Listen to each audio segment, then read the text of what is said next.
Hi guys! In this video I'm going to show you some of the beginner basics that you'll need to know to start finger crocheting with our upcycled t-shirt yarn.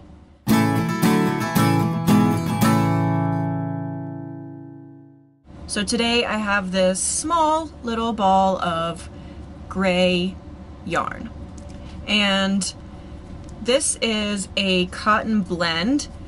It's either a cotton polyester blend or a cotton spandex blend, and I think this is the best to start off with when you're learning to finger crochet because it's just a little stretchier and a little more forgiving, and for me just a little bit easier to learn on. So as opposed to using 100% cotton, you can see how much less stretchy that is. The first thing I'm going to show you is how to make a slip knot, and this is the beginning of all of our projects. It's how we get our yarn onto our finger. And if you've never finger crocheted before, it's just like regular crochet, just using your finger as the hook.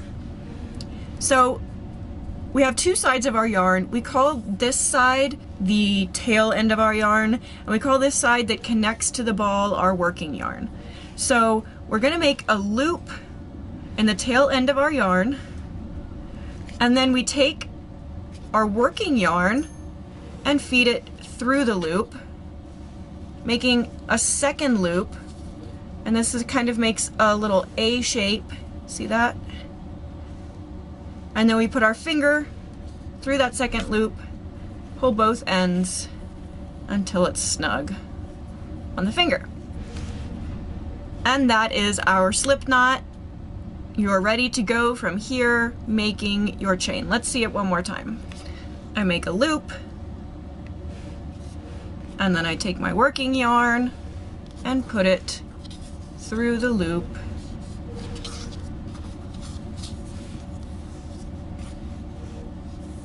Just like that. Put my finger here and pull. Great. First step is down. So the next thing I want to do when I'm finger crocheting is I'm always going to start by making a chain. A chain is our first round of whatever we're making. So depending on whether you're making something square or rectangular or circular, this is going to affect how you make your chain. For instance, when we make a circular pattern crochet, we start off with a very small number, and then it expands as we go outward. Whereas with a rectangular shape, we start off with the number we need and just continue straight for the entire time we finger crochet. So if I'm making a rectangular rug, for example, I want to chain quite a few stitches, about 20 or 30. If I'm making a circular pattern, I only need about 5.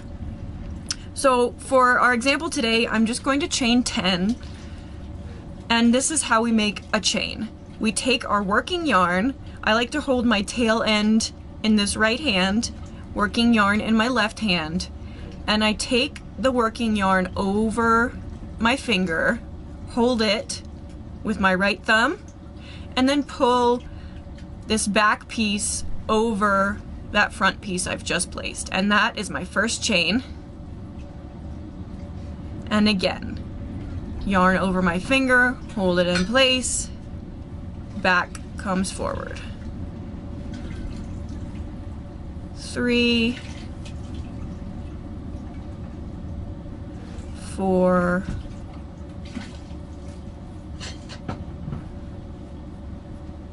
5,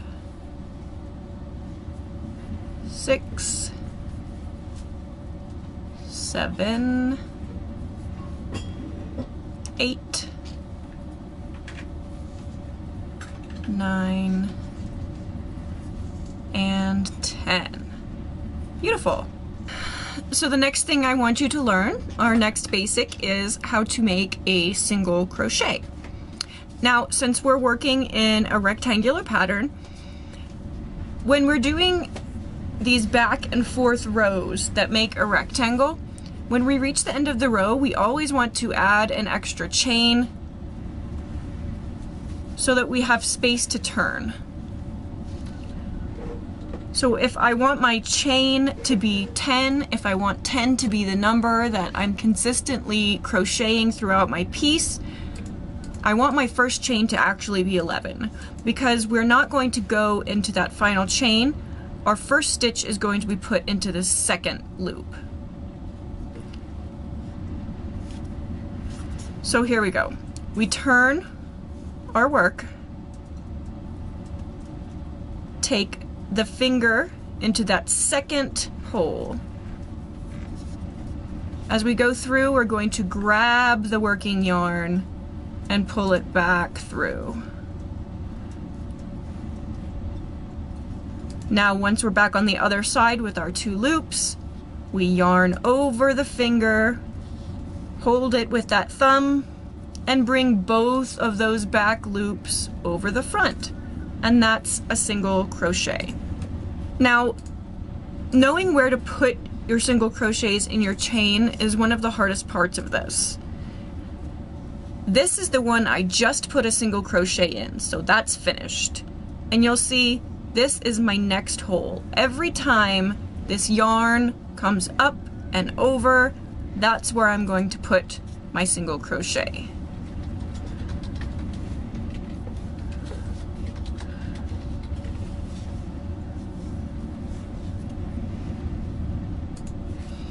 And another reason I like to use a stretchy yarn is so that I can stretch that out and really see where my next hole is.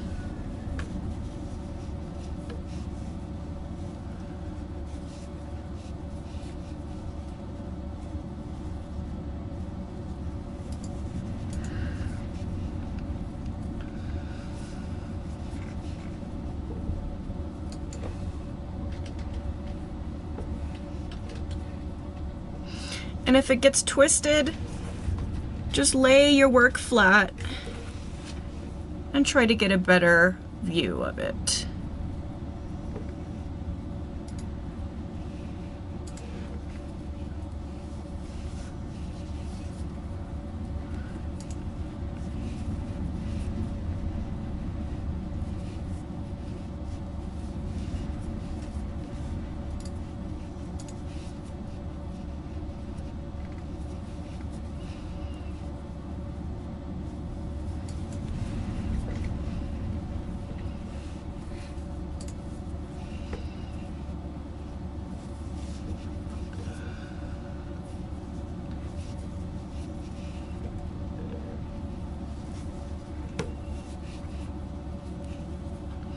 Now I've arrived at my final chain. This is my last loop where I want to place a crochet, and this is the slip knot I started off with, so we don't need to put a stitch there. This is where my final stitch goes.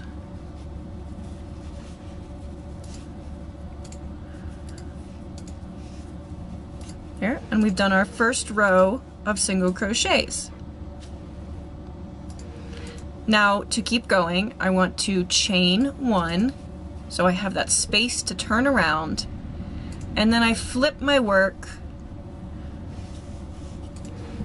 so I'm going back the same direction I just came. This was that chain I just made, I'm ignoring that, and I want to put my first single crochet right below this little V from the previous single crochet.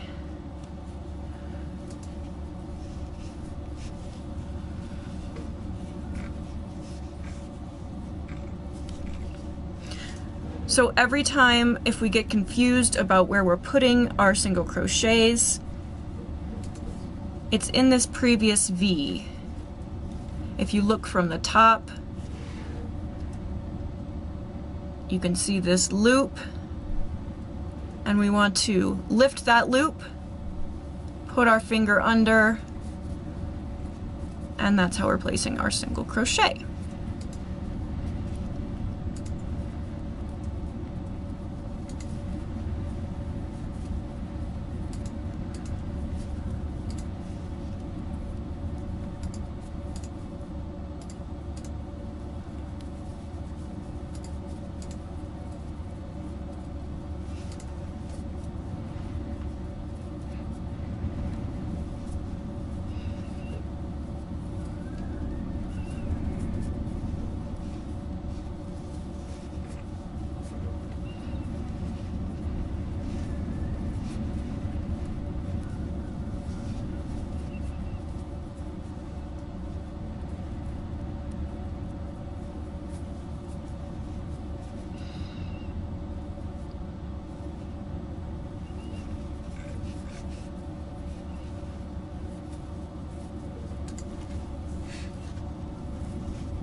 It's my second row finished.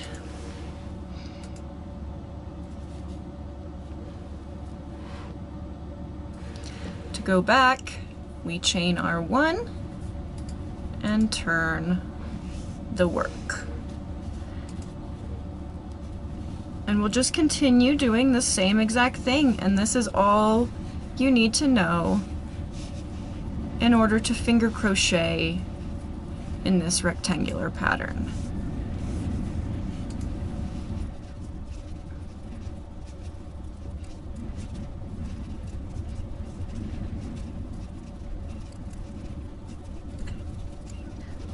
Now once my piece is finished, once it's to the length that I want, I've made all of these nice rows of single crochets. All I need to do is take my working yarn, feed it through that single loop on my finger, and pull. And that's going to knot off the end for us. And then we'll weave in this end by following the pattern of our top layer of crochet, and we like to weave in our ends on the back of the workpiece, just so it's not showing.